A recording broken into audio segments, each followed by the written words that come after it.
Muy bien, llegamos a la tercera parte de esta lección, la lección número 17, en la cual estudiaremos la purificación del santuario, el santuario celestial, parte uno.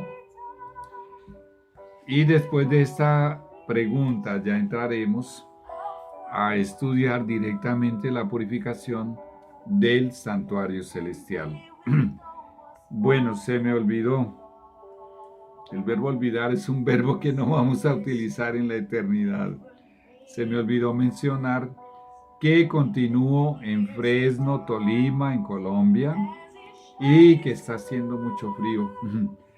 Y que aquí está mi correo, mi celular, el número de mi WhatsApp, mi nombre completo, Luis Enrique Restrepo Arango. Y estoy a tu disposición para que entres en contacto conmigo. Estoy a tu disposición y me gustaría mucho tener noticias tuyas. Algún comentario, alguna pregunta, alguna duda. Muy bien. Y también algún aporte, ¿no? Algo que tú quieras aportar para este ministerio. Muy bien. Y llegamos de esta manera, bueno, repito, este es el tercer segmento. Llegamos de esta manera a la pregunta número 5.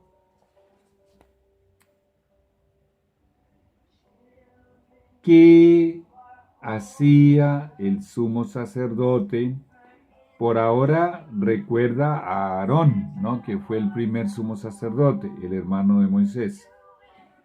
¿Qué hacía el sumo sacerdote con el macho cabrío vivo sobre el cual había caído la suerte por Azazel?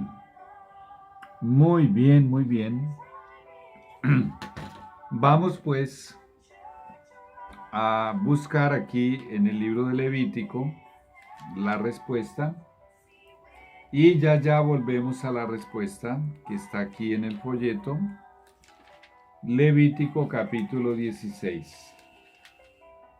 20. Bueno, una vez más te insisto, lee todo el capítulo. Lee todo el capítulo 16. Bueno, tenemos 20, 21, 22. Mucha atención, que esto es sumamente importante, porque este es el paso que estamos dando hacia el inicio del entendimiento y el estudio de la purificación del santuario celestial. Muy bien. Dice el 20. Cuando hubiere acabado de expiar el santuario y el tabernáculo de reunión y el altar, mucha atención. Cuando Aarón, una vez que había salido del lugar santísimo, ya purificado, y esa sangre también purificaba el lugar santo y el altar, una vez que había hecho todo eso, dice, hará traer el macho cabrío vivo. Para eso, obviamente, que él ya habría salido y se encontraría en el patio o atrio, ¿ok? Él ya tenía que haber salido, obvio, ¿no? Muy bien. Y dice, y hará traer el macho cabrío vivo.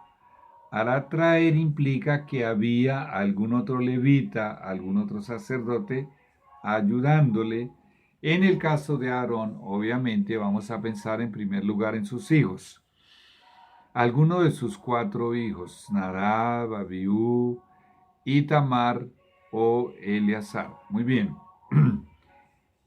Leo el 21. Y pondrá Aarón sus 2 manos sobre la cabeza del macho cabrío vivo. Mucha atención a lo que estamos estudiando.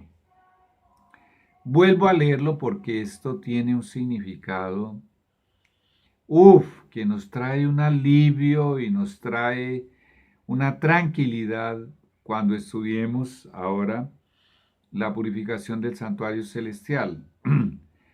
Y pondrá a Aarón sus 2 manos sobre la cabeza del macho cabrío vivo. Mucha atención. Esto es simbólico. El macho cabrío vivo por Azazel simboliza a Satanás. Y Aarón está simbolizando a Jesús. Entonces, proyéctate al futuro y piensa que en algún momento de la historia, en realidad, al final del milenio, después de los 1000 años, esta escena literalmente va a acontecer. Jesús y Satanás nuevamente estarán de alguna manera en el mismo lugar. Y ya lo estudiamos cuando estudiamos el milenio. La lección 13 titulada 1000 años en el cielo. Y sigo leyendo. Y confesará sobre él todas las iniquidades de los hijos de Israel. En la tipología, este Israel, aquí mencionado, cuando esa escena de Jesús nuevamente con Satanás después del milenio se cumpla, este Israel estará simbolizando todos, absolutamente todos los hijos de Dios en primer lugar, porque todos los hijos de Dios de alguna manera, en menor grado o en mayor grado, hemos pecado. Satanás incitó a Moisés cuando tenía 40 años para matar a un egipcio. Y obviamente él se arrepintió. 40 años después Dios lo llamó para sacar el pueblo de Israel de la esclavitud de Egipto. Y casi 40 años después, más o menos 38 años y algo después, cuando ya estaba para entrar a la tierra prometida, Satanás lo incitó a cometer un pecado gravísimo que le impidió entrar al Moisés, al líder que Dios había escogido para dirigir esa expedición hacia la tierra prometida. Al líder, ese pecado, Dios, por causa de ese pecado, le impidió la entrada a la tierra prometida. Pues bien, llegará un momento en que Jesús traspasará, colocará todos los pecados de todos los hijos de Dios y también de toda la humanidad sobre la cabeza de Satanás. Significa que él será culpable de todos los pecados que nos hizo cometer, que le hizo cometer a Adán, a Eva, a Caín cuando mató a Abel. Todos los pecados de toda la historia de la tierra caerán sobre Satanás. Ten eso en mente y proyéctalo para cuando lleguemos a ese momento del estudio de la purificación del santuario celestial. Lo recordarás. Ahora un detalle muy importante que se me iba pasando por alto. Bueno, recuerda que el santuario terrenal, que era armable y desarmable, fue reemplazado por Salomón, el hijo de David. Fue reemplazado por el llamado Templo de Salomón, porque Salomón lo construyó. Perdón. Muy bien. Y que ese templo de Salomón fue destruido en una ocasión por los babilónicos varios siglos antes de Jesús regresar y fue reconstruido muy inferior al primer templo magnífico, enorme. Se hizo una reconstrucción porque había sido completamente destruido y estuvo en pie durante varios siglos hasta que recibió al deseado de todas las gentes, a Jesús. Y Jesús estuvo en ese tercer templo, por así llamarlo, por decir que el santuario armable y desarmable, este habría sido el primer santuario. El templo de Salomón habría sido el segundo. Y el reconstruido por orden de 3 reyes, y ya vamos a estudiar eso, ya vamos a estudiar eso. Bueno, y específicamente en el cual Jesús estuvo y enseñó y ministró y caminó allí. Bueno, y en uno de los aposentos anexos de ese templo de la época de Jesús fue donde se reunió el Sanedrín y donde Jesús fue condenado a muerte por el sumo sacerdote Caifás y por todos los sacerdotes. ¡Qué cosa terrible! Bueno, ya profundizaremos más sobre eso. Ese templo, 38 años después de que los judíos rechazaran a Jesús, lo crucificaran, y bueno, después de que Jesús resucitó y ascendió al cielo, 38 años después, un poquito más de 38 años, fue destruido por los romanos, por el emperador Tito en el año 70. Bueno, teniendo eso en cuenta, ese pequeño contexto, recuerdo que del templo terrenal, llamémoslo así, sea el reconstruido en la época del sacerdote Esdras y el sacerdote Nehemías, o ya sea el primero, el que construyó Salomón, o el de Moisés, había un momento en el día de la expiación, en el día de la purificación, en que el pueblo, que estaba en gran expectativa, esperando, aguardando la salida del sumo sacerdote de esta experiencia, y el pueblo entendía que si el sumo sacerdote había sobrevivido a haber estado tanto tiempo en la presencia de Dios allá en el lugar santísimo, al frente del arca, allí entre los dos querubines en la presencia de Dios. Recuerda que había una nube de incienso que le impedía ver la presencia literal de Dios, porque si no él se moría. Pues bien, finalmente llegaba un momento en que él salía del santuario terrenal. Vamos a colocarlo de esa manera. Y ahora en este momento nos dice el apóstol Pablo que Jesús está en el santuario celestial. De hecho, en este momento está concluyendo la purificación y llegará un instante en que Él va a salir del santuario celestial, del santuario que está allá arriba en el cielo. Y ese momento va a ser justo antes de su segunda venida. Una vez que Él salga de allí, Él va a pronunciar estas palabras que están en Apocalipsis 22:11. Bueno, en el momento en que Él termine la purificación del santuario celestial, mejor dicho, el que es injusto sea injusto todavía, y el que es inmundo sea inmundo todavía, y el que es justo practique la justicia todavía, y el que es santo santifíquese todavía. ¿Qué significa eso? El que se perdió, y el que se salvó, se salvó. Él estará considerando a partir de Adán y Eva, Caín y Abel y todos los demás que un día profesaron haber aceptado a Jesús como su Salvador. Jesús, cuando termine de considerar, llamémoslo así, el cristianismo de todos los que profesaron ser cristianos desde Adán en adelante, y diga: el que es justo, siga siendo justo; el que es santo, santifíquese todavía; el que es inmundo, continúe inmundo. ¿Eso qué significa? El que se perdió eternamente, y el que se salvó eternamente. ¡Qué alivio! Pues cuando Él haga eso, Él saldrá.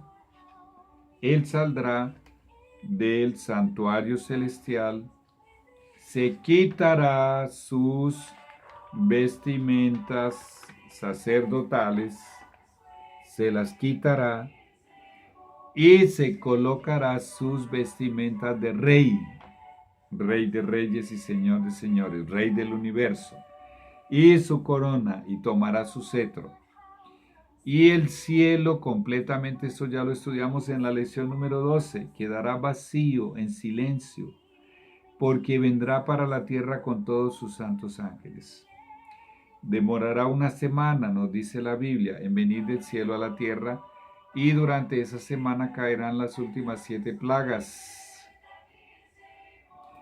Pues bien, después de que Jesús viene y ya estudiamos en la lección del milenio, estudiamos la nueva tierra recreada, bueno, estudiamos la segunda venida de Jesús, ya lo hicimos. Bueno, Él viene y a los muertos en Cristo, muertos en fidelidad, los resucita, y a los vivos nos transforma y nos lleva a todos para el cielo, y durante esos 1000 años se comprobará, se realizará el juicio de todos los seres humanos que se perdieron, y también el juicio de Satanás y de los ángeles caídos. ¿No sabéis que habremos de juzgar a los ángeles? Ya llegaremos allá, nos dice el apóstol Pablo. 1000 años después, Él vendrá nuevamente a la tierra y confrontará a Satanás por última vez. Y en esa ocasión, todos, absolutamente todos los pecados de todos los seres humanos, digámoslo de esa manera, los salvos y los perdidos, que por cierto estarán resucitados allí y rodearán la Nueva Jerusalén. ¿Recuerdas que estudiamos eso? Todos caerán sobre él y él será el último en consumirse con el fuego, porque él será culpable de todos, absolutamente todos los pecados que nos hizo cometer a todos nosotros. Pues bien, continuando aquí con la lectura del versículo 20, donde estaba, bueno, vuelvo y lo retomo, porque esto es muy importante comprenderlo bien.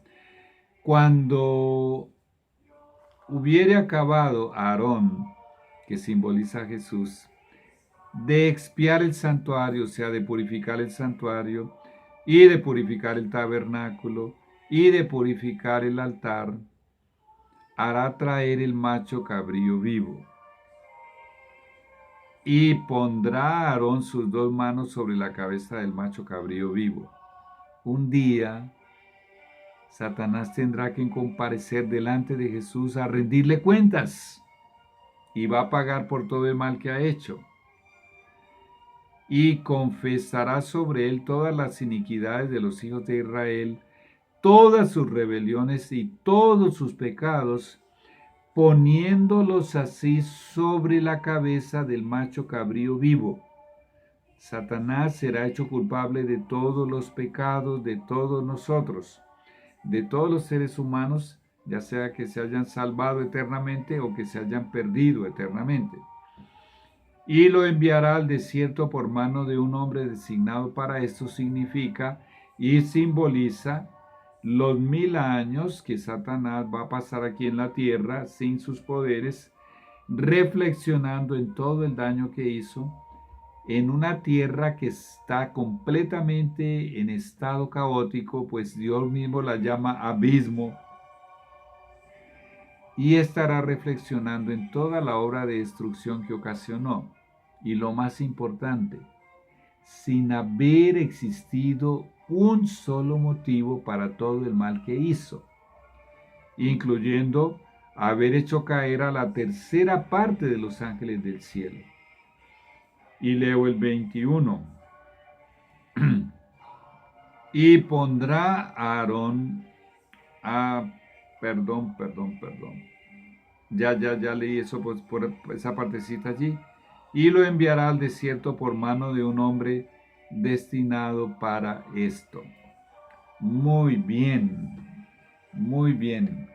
Era muy importante tener todo eso claro y pues yo creo que, bueno, vale la pena leer la respuesta que tenemos aquí de la quinta pregunta, que la quinta pregunta era, ¿qué hacía Aarón, el sumo sacerdote, con el macho cabrío vivo sobre el cual había caído la suerte por Azazel? Colocaba las dos manos sobre la cabeza del macho cabrío vivo y confesaba todos los pecados del pueblo de Israel, pasando así la culpa de todos esos pecados al macho cabrío vivo. Después, este macho cabrío vivo era llevado al desierto y era abandonado allí para que muriese desterrado. El destierro al desierto del macho cabrío vivo, que simbolizaba a Satanás, era un símbolo de la prisión en la cual estará el diablo durante 1000 años antes de ser destruido para siempre. Perdón. Y aunque aquí no lo digité, y la muerte de ese macho cabrío desterrado simbolizaba la parte de Apocalipsis capítulo 20 versículo 9 que dice, y de Dios descendió fuego del cielo y los consumió, a Satanás y a sus ángeles y a todos los impíos que habían rodeado la nueva Jerusalén pensando en apoderarse de ella. Pues bien, también simboliza la destrucción eterna de Satanás. Suspiremos aliviados porque cada vez falta menos tiempo para que todo esto se realice. Aquí comenzamos entonces a estudiar la purificación del santuario celestial. Vamos a hacerlo en un siguiente segmento, en el segmento número 4. Bueno, ya regresamos.